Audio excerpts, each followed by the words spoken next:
से ही जो भी अदालत का निर्णय रहा है वो आदेश को उन्होंने माना है। अब बात रही लालू जी की सजा को लेकर के, तो इसको लेकर के हमने पहले भी कहा कि ये विशेष अदालत है, सीबीआई की अदालत है और ये this is not the last judgment, ये कोई अंतिम फैसला नहीं है। इसके ऊपर जो जुडिशियल स्ट्रक्चर जो होता है, हाई कोर्ट होता है, सुप्रीम कोर्ट होता है, हम लोग लगातार इस बात को हम लोगों ने हाई कोर्ट में भी चैलेंज किया है और मुझे पूर्ण विश्वास है कि निचली अदालत का जो फैसला है हाई कोर्ट में बदल जाएगा। लालू जी के पक्ष में ये फैसला आएगा। अब 5वें मामले में सज़ा सुनाई गई है। सब में किसी में कुछ 3 साल, किसी में 5 साल, किसी में 7 साल, ये हम लोगों ने देखा है। लेकिन सीबीआई या ईडी या इनकम टैक्स जो इंस्टीट्यूशन हैं, उन लोग लगातार जो है एक मामले को उन्होंने स्प्लिट किया। केस मुकदमा एक ही है, कॉन्स्पिरेसी का चार्ज है और 6 मामले अलग अलग बनाए गए, जो कि देश में इतिहास में पहली बार ऐसा हुआ। हम तो बोल रहे जब से आज़ादी हुई तब से ऐसा फैसला हुआ ही नहीं कभी, फिर भी हम लोग जो आदेश का पालन हम लोग करते हैं। लेकिन आप ये देखिएगा कि आज़ादी से अब तक चारा घोटाला, हम कहते कि अब तो सज़ा हो गई, भूल जाइए। और घोटाले कौन कौन से भाई, कितने घोटाले हुए देश में? अरे देश की छोड़िए, बिहार में बताइए कि उसके बाद से कोई घोटाला ही नहीं हुआ क्या? लगभग 80 घोटाले हो गए। Where is CBI? कहाँ है सीबीआई? कहाँ है ईडी और कहाँ है इनकम टैक्स और इंटरपोल? एनआईए कहाँ है? हम तो पूछना चाहते कहाँ है भाई? कितनी तेजी! और देश में केवल एक ही नेता, एक ही घोटाला। गजब की एजेंसी है भाई, पीठ थपथपा रही है। ये तो तोता का काम करती है, इसमें तो हमको बोलने की जरूरत नहीं है। लालू जी थोड़े से क्या सक्रिय हुए बेचारे, आप सब लोग जान रहे हैं कि तबीयत उनकी खराब थी, है भी। वो तो राष्ट्रीय अधिवेशन था तो उसमें उनको रहना ही था। थोड़ी सी क्या सक्रियता हुई। अब तो 24 का ज़्यादा दिन चुनाव का बचा है नहीं ना, तैयारी तो अभी से शुरू है। यूपी चुनाव के बाद लोकसभा की तैयारी हो जाएगी, तो थोड़ी सी सक्रियता आती है। और सीबीआई जो है विजय माल्या जी को भूल जाती है, नीरव मोदी जी को भूल जाती है, ललित मोदी जी को भूल जाती है, मेहुल चौकसी भाई को भूल जाती है। कुछ दिन पहले 23,000 करोड़ रुपए लेकर के भागे, उनको भूल गई। अरे ये देश से कैसे बाहर चले गए? हमको हनीमून पे जाना था, मेरे लिए लुकआउट नोटिस था। हमको कोर्ट से लुकआउट नोटिस हटवा करके बाहर जाना पड़ा। हमने कौन सा अपराध किया था जो हम पे भी लुकआउट नोटिस था?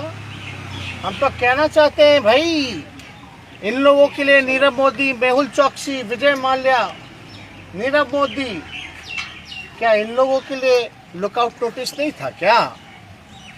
क्यों नहीं था? कितने बड़े बड़े घोटाले हुए बिहार में।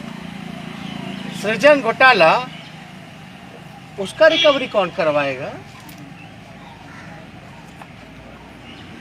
वो भी तो कोषागार से गया,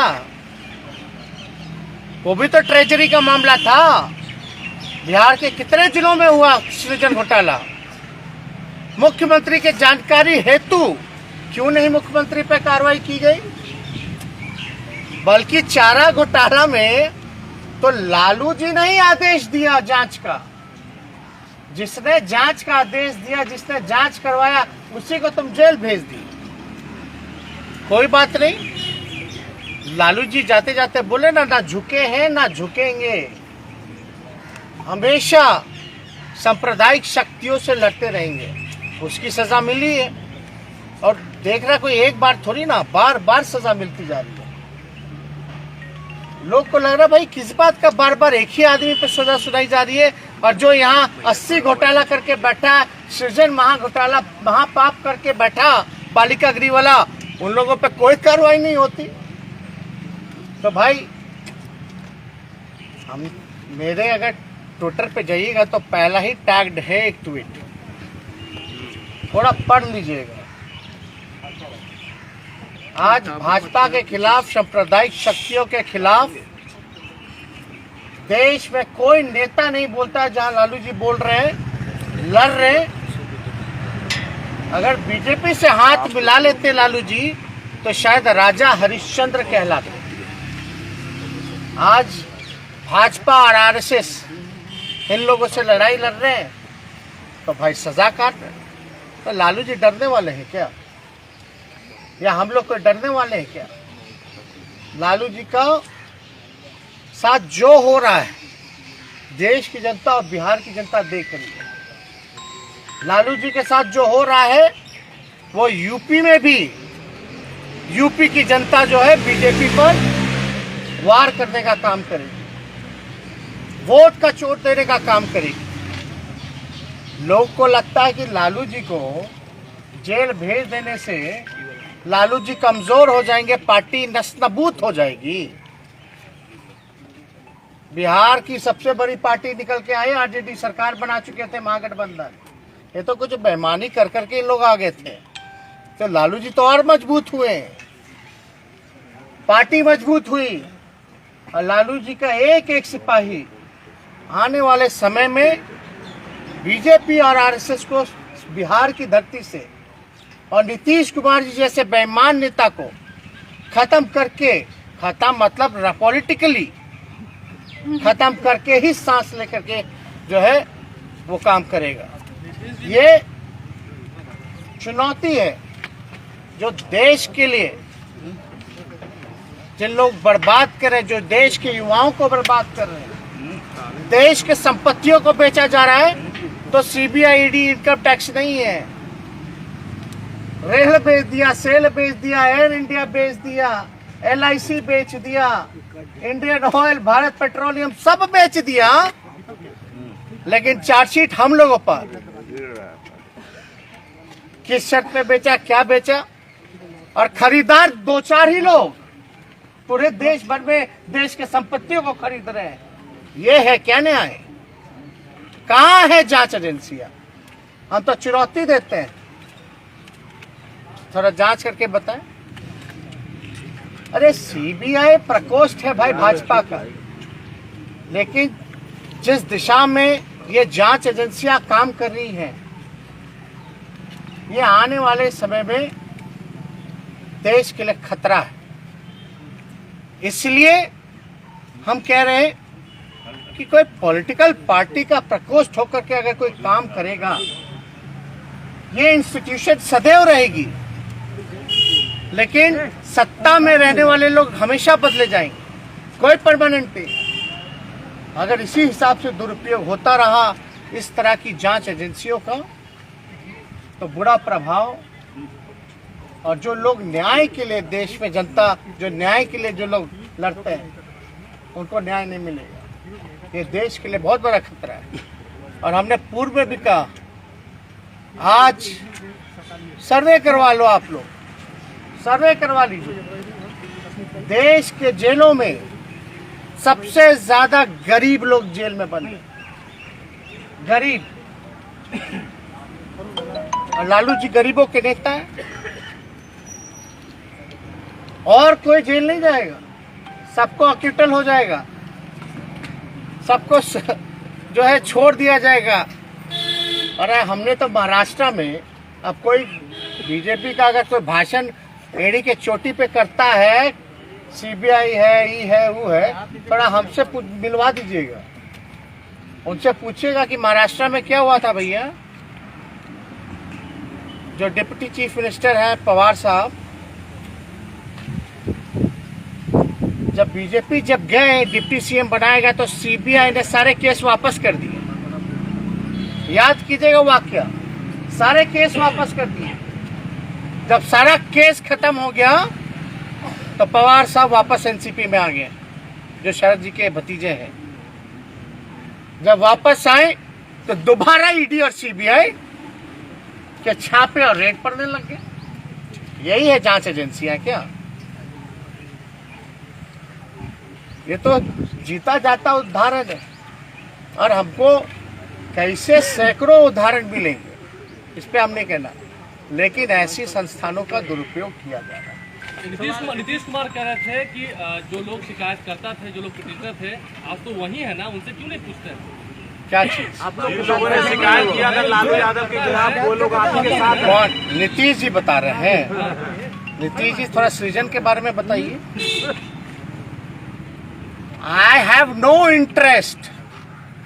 बिहार की जनता और देश की जनता को रुचि इस मामले में नहीं है कि चारा घोटाले में नीतीश जी की प्रक्रिया क्या है। बिहार की जनता और देश की जनता का इंटरेस्ट इसमें है कि आपके रहते 80 घोटाले हुए, आज तक कोई अधिकारी मंत्री या आप पे क्यों नहीं कार्रवाई की गई? सृजन मामले में क्यों नहीं कार्रवाई की गई? सीएजी का रिपोर्ट उठा के देख लीजिए आप सब लोग। 2 लाख करोड़ का हिसाब कहाँ है मुख्यमंत्री जी बताइए? 2 लाख करोड़ का इंटरेस्ट इसमें है।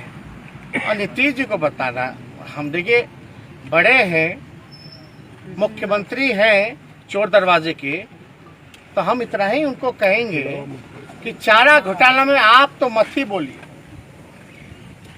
आप जहां बोलिएगा तो आपका क्या भूमिका है, अब हम जाना नहीं चाहते इतिहास में कहां कहां क्या क्या भूमिका है, डिटेलिंग हो जाएगी। मुद्दा से नहीं भटकाना चाहते।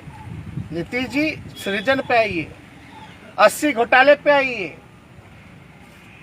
इस पे क्यों नहीं बोलते? 2 लाख करोड़ रुपया सीएजी रिपोर्ट में आया, कोई हिसाब किताब नहीं है, ये इंटरेस्ट नहीं है। चारा घोटाला कितना 1000 करोड़ का, यही 2 लाख करोड़ रुपया कहाँ गया भाई? और चारा घोटाला में बताइए कि लालू जी ने ही आदेश दिया था कि नहीं दिया था? दिया था कि नहीं दिया था जांच का? तो जो दोषी है वो जांच करवाएगा, वो भी सीबीआई से। ये सब लोग जानते हैं। उस दौर में जनता दल का दौर था, और जनता दल में उस दौर में क्या क्या चल रहा था वो सबको पता है, कितने खेमे थे। फिर बीजेपी 1 साल बाद आ गई, फिर दुरुपयोग शुरू हो गया। तो ये बताने की हमको जरूरत नहीं है। आपने बोला कि नीतीश कुमार की राजनीति जो है उसको खत्म करके बीजेपी को खत्म करेंगे, और चीजें बोला एक बार फिर से। हम बस इतना ही कह रहे हैं कि लालू जी के साथ जो हो रहा है बिहार की जनता देख रही है, और बिहार की धरती में बिहार की जनता ने लालू जी को आशीर्वाद दिया, और बिहार में सबसे बड़ी पार्टी के रूप में ही नहीं बल्कि हम सरकार बनाने का मैंडेट भी मिला था, जनादेश था, लेकिन चोर दरवाजे से ये लोग आए। अब देख रहे हैं ना लोग भाई कि क्या लालू जी के साथ बार बार एक ही आदमी को प्रताड़ित किया जा रहा है।